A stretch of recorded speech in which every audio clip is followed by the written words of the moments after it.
Hi, America. This is Danielle from the GSI Commerce Undercover Boss episode, and I just finished at 4 a.m. Eastern Standard Time getting through all my emails between MySpace, Facebook, Yahoo, Twitter comments, and everything else that you could imagine, even here on YouTube.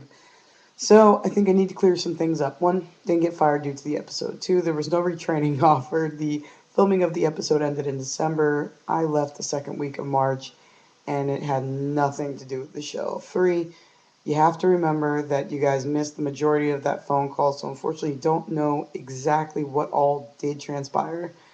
The other things to keep in mind is, Mr. Rubin spent the time to get to know the other employees and didn't spend the time to get to know me. Didn't know how much experience I had had in the position that I was in.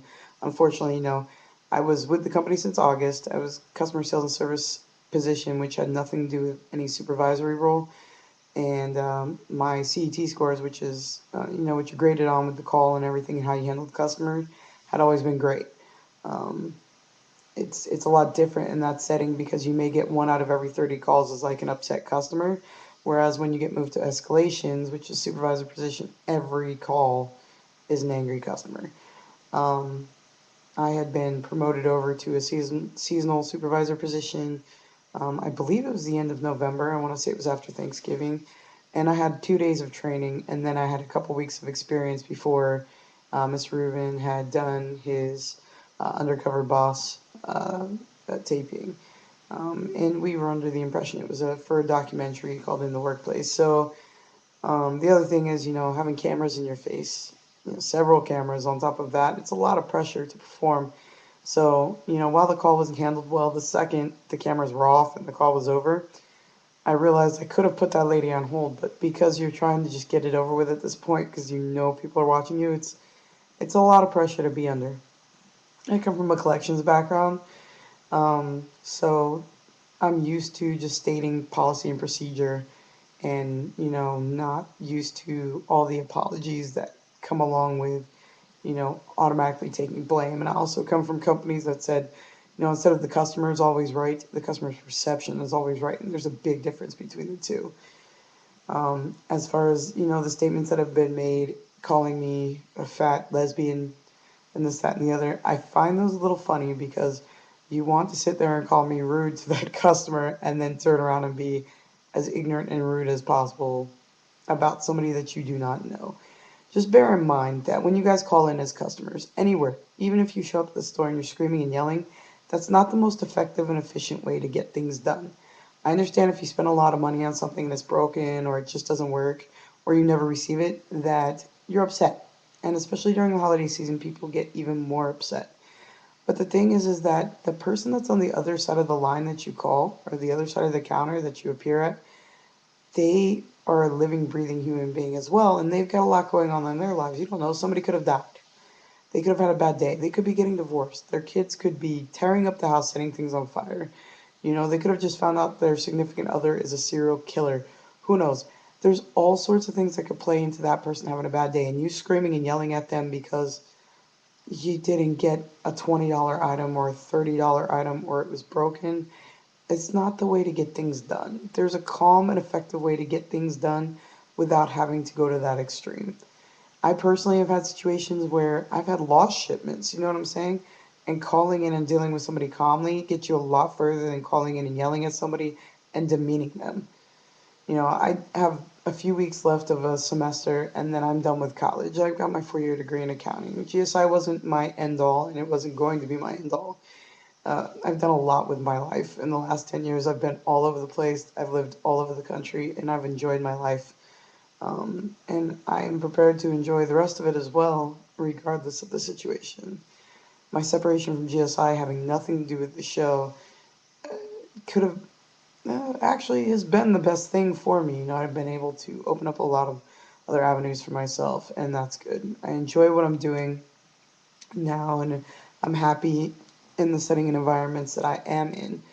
Um, as far as anything else, I appreciate all the fan email. That's really cool. Like, didn't expect it. I don't think I'm any kind of superstar. I just, I'm appreciated by my friends and my family, and that's great. And to have a few people that maybe I don't know also appreciate me, That's cool as well. The emails are pretty crazy. The interviews are ridiculous. You have to remember there's something I signed called a non-disclosure act, so there's going to be things, or agreement, I'm sorry. There's going to be things that I can't say to you, unfortunately. So, but I just wanted to clear the air that,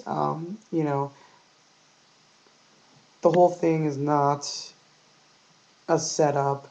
It's not, it's not something we knew about ahead of time. It's not scripted. That guy Adam that everybody saw, I worked alongside him. The guy's a great guy.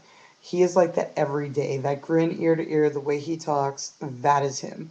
He's an amazing person to go through what he went through and to still be strong. That takes that takes somebody special, somebody great. And what, Miss Rubin provided for him and Victoria was awesome. Like, they deserve that in every way, shape, or form. I'm not saying anybody else in the company didn't deserve, that much money, but it's until you've lost a child, you can have no idea what kind of impact that has on your relationship and what kind of impact that has on your life. And that money, can help them have the dream wedding that they may not have been able to see because they had other things they needed to spend money on, to have to bury a child that costs money. So I hate to see people down talk the fact that he received that money. That's terrible. And, I think we just need to remember there's a scripture that says, do unto others as you'd have done unto you. You sit there and you're going to judge somebody for being rude on a phone call that you barely knew anything about because most of it was cut out.